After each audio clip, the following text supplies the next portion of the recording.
भगवान भोले बाबा की विदाई जब माँ मैना कर रही हैं अपनी बेटी की विदाई, आए हैं कैलाश पर्वत पे, तो वहां जवाब दियो मैया ने कि महाराज पिछला जन्म जैसे मैंने काटा वो तो काट लिया, लेकिन अब मेरी इच्छा है कि आप महल बनवाएं। तो दादा सोने के महल बनवाए गए, सोने के महल बनवाए गए। उन सोने के महलों का गृह प्रवेश करवाने के लिए आए विश्वशर्मा ब्राह्मण।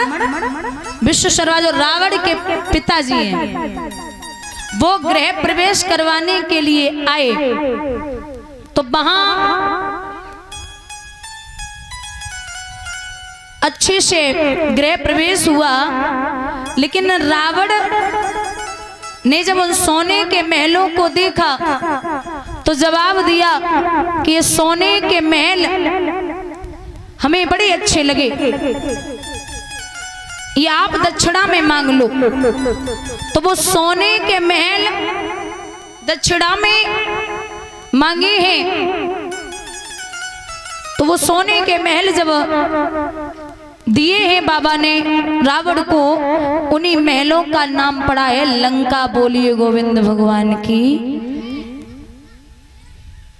भैया बाबा बोले हमारा तुम्हारा गुजारा कैलाश पर्वत पे ही होगा, इसलिए महलों की इच्छा ना करो। अच्छा, लोग जो कलयुग के हैं ना, वो पता क्या बोलते हैं? बोलते हैं कि जो बाबा ने किया वही मैं करूंगा। जैसे शराब गांजा भांग जो भी पी लेंगे तो फिर बोलेंगे ये तो भोले बाबा ने भी पी है भांग या गांजा। तो एक बात बताइए, ये भोले बाबा ने खाए पिए हैं अगर गांजा भांग, तो एक चीज और खाई है बाबा ने, पता है क्या? जहर। वो भी ट्राई कर लो एक बार, शायद असर ना हो। जो बाबा कर सकते वो आप नहीं कर सकते। अच्छा आप बताइए, भूत और बभूत कभी एक साथ रह सकते? जैसे भूत लगे हो और बभूति लगा लो तो भूत आसपास नहीं भटकेंगे, लेकिन बाबा के शरीर पे है बभूति और साथ में है भूत। और बैल और शेर कभी एक साथ नहीं रह सकते।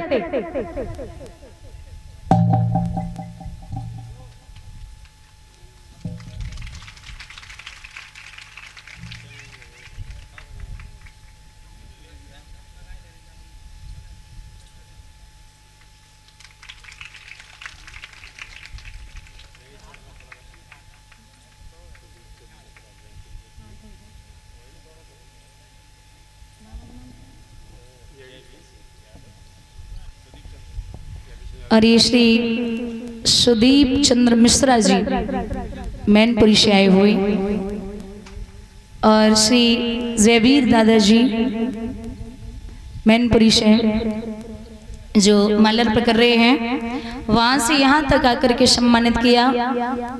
प्रवंशी वाले से कामना करती हूँ कन्हैया, यूं ही ऐसे बुजुर्गों का हाथ मेरे ऊपर बना रहे और सम्मानित कर रहे भगवान। इनका सम्मान कहीं भी किसी भी जगह कम न हो, असीम अनुकंपा परिवार पर बनी रहे। ठाकुर जी कृपा दृष्टि बनाए रखें, यही गोविंद से अभिलाषा और आकांक्षा है। बोले कन्हैया लाल की। पीछे जो खड़े हैं ना वो बैठ जाओ।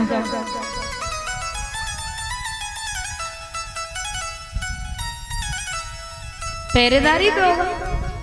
नहीं, बैठ जाओ।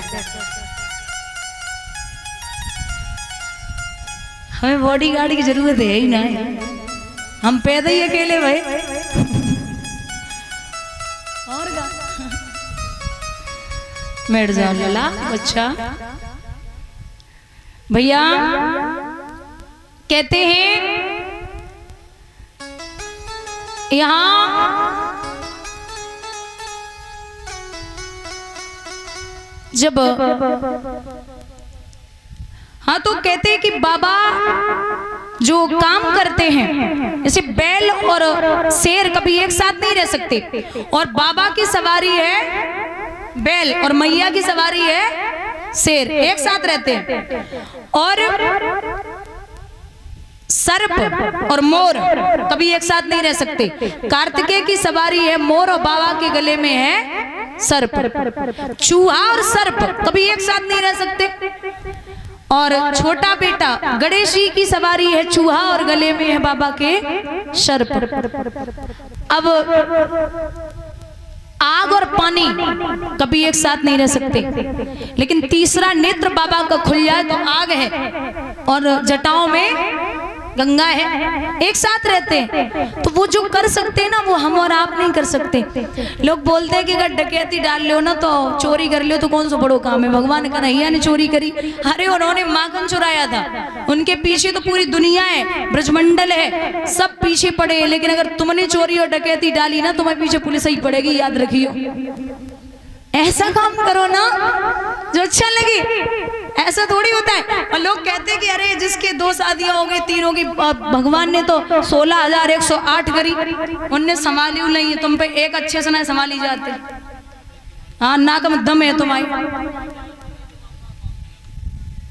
समझ गए ना? तो सोच समझ के फैसला लिया करो। बोलिए गोविंद भगवान की। भैया कहते हैं कि बाबा और मैया बड़े प्यार से रहने लगे। प्रश्न उठता है सृष्टि का निर्माण कैसे हुआ? हम और आप किसकी संतानें हैं? भगवान विष्णु की नाभि से कमल और कमल से ब्रह्मा। ब्रह्मा जो हैं इनकी संतानें हैं। कहते हैं दादा जिनकी हम और आप संतानें हैं मनु और शतरूपा। मनु और शतरूपा की 5 संतानें हुई हैं, 3 बेटियां और 2 बेटे। 3 बेटियां हुई हैं आकुति, देवहूति और प्रसूति, और 2 बेटे हुए उत्तानपाद और प्रियव्रत। उत्तानपाद उसे कहते हैं जो मां के गर्भ से उल्टा पैदा होता है। ये अयोध्या नगरी के राजा, अयोध्या उसे कहते हैं जिस राज्य को कभी भी किसी भी राज्य ने न जीत पाया हो। ये जो देवहूति है इनकी शादी कर्दम ऋषि से हुई थी। 9 बेटियां हुई, 10वें पुत्र हुए कपिल भगवान, जिन्होंने अपनी मैया को मन चित्त और अहंकार के बारे में समझाया था और कहा था मां अगर इस मन को वश में करना है तो सबसे पहले आप चित्त को वश में करें और जितना हो सके आप इस मन को सत्संग में लगाएं, क्योंकि जो मन होता है ना ये गधे के समान होता है। हाँ, आप अगर उल्टा चलाओगे ना तो उल्टा चलेगा। एक बार अगर कई चीज इसकी मान ली, अगर उसी हिसाब से आप चलने लगे तो ऐसे ही चलेगा, फिर बहुत मुश्किल से कंट्रोल हो सकता है। जैसे पहले के धोबी जो होते थे ना वो गधा रखा करते थे, तो जब कपड़े धुलने जाते थे तो कपड़े धुलने के बाद गधे पे रखते थे तब घर आते थे। अब एक धोबी कपड़े धुलने गया तो वहां पर रोज तो रस्सी लेके जाता था गधे को बांधने के लिए, लेकिन एक दिन भूल गया। अब गधे को लेके पहुंचा तो जिस पेड़ से वो बांधता था वहां जब पहुंच गया तो याद आई कि रस्सी तो लेके ही नहीं आया हूं, अब क्या करें? तो जैसे ही गधे को छोड़ा अब गधा खेती बंजर करने लगा। अब धोबी सोच रहे कि गधा पकड़े तो कपड़ा धुल पाए, कपड़ा धुले तो गधा भाग जाए, क्या करें? तो बैठ के रोने लगा। संत का मतलब होता है समाधान और समाधान का मतलब है संत। जो सच्चा संत होता है उसके पास हर एक चीज का समाधान होता है। तो संत जी आ रहे थे, बोले क्या बात है, क्यों परेशान हो? जवाब दिया महाराज अगर कपड़ा धुले तो गधा भाग जाए और गधा पकड़े तो कपड़ा धुल पाए, बताओ क्या करें? बोले रस्सी भूल गया। हाँ महाराज। बोले जिस पेड़ से रोज बांधता था ना, गधे को पैर में बांधा जाता है, बोले जिस पेड़ से रोज बांधता था उसी पेड़ के पास पहुंच जा और पैर से और पेड़ तक 7 बार हाथ घुमा। 7 बार हाथ घुमाया। अब गधा तो गधा, अनुमान लग गया कि मुझे बांध रहे हैं। अब खड़ा हो गया, कपड़े धुले, सुखाए, गधे पे रखे। अब महाराज हाथ मारा तो वो चल नहीं रहा। अब वो चल नहीं रहा। लौट के आए संत जी, बोले अब क्या बात है, काय को रोए रे? बोले महाराज अच्छी अकल बताया गया, मुझे चलू ना रहो। बोले अरे बाबा रे, 7 बार पहले सीधा हाथ घुमाया था, अब 7 बार उल्टा हाथ घुमा दे। जैसे ही उल्टा हाथ घुमाया गधे ने चलना शुरू कर दिया। बोलिए गोविंद भगवान की। ऐसे ही मन है, अगर ये गलत कामों में लग गया, उसमें बंध गया तो वैसे ही बना रहेगा। और अगर एक बार आपने सत्संग की तरफ मोड़ दिया, वहीं ये लगा रहेगा, फिर इसको बिगाड़ने वाला कोई नहीं है। आपका हिसाब है, आपको इसे कैसे चलाना है। भैया कहते हैं कि दुनिया जो है वो 3 चीजों से बनी है।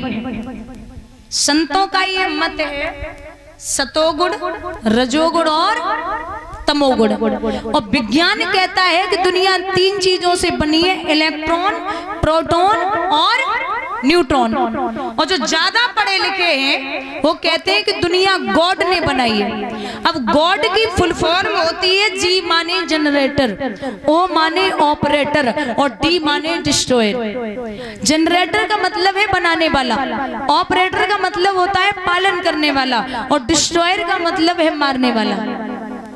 तो बनाने वाले हैं ब्रह्मा जी, पालन करने वाले हैं विष्णु जी और संहार करने वाले हैं भगवान भूतनाथ भोले बाबा। दुनिया 3 चीजों से ही बनी है।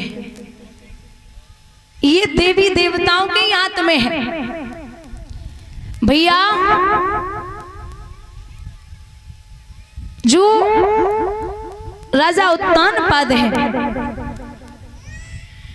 उनकी पत्नी है जिनका नाम है सुनीति, जो दिखने में ज्यादा सुंदर भले ही नहीं है लेकिन गुण बहुत अच्छे हैं।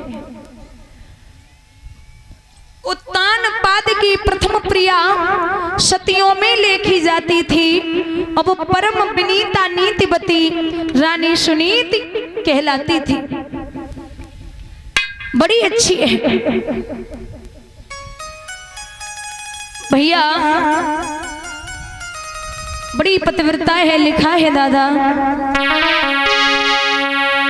पतिव्रत धर्म बड़ो है भारी, जाके कोई ना ठिके अगारी, जा संसार में शक्ति बड़ी पतिव्रता नार में।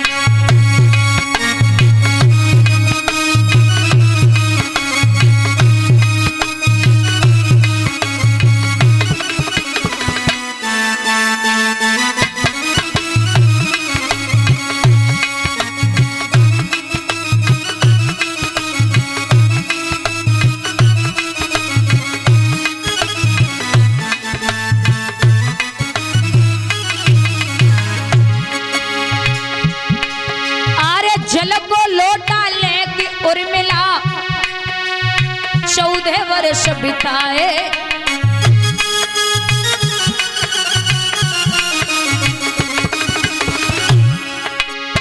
जल को लोटा लेके उर्मिला 14 वर्ष बिताए।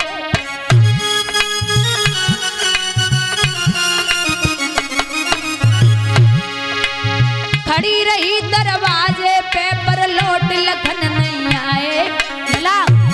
ऐसी थी वो उर्मिला नारी, ऐसी थी वो उर्मिला नारी, जाके कोई ना टिके अगारी, जा संसार में शक्ति बड़ी पतिव्रता नारी में।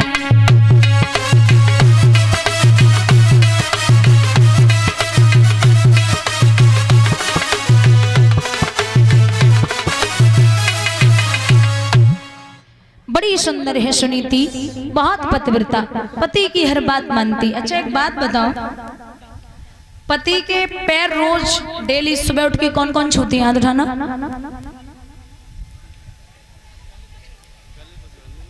कल छुए थे? कल हाथ उठा। अच्छा, कल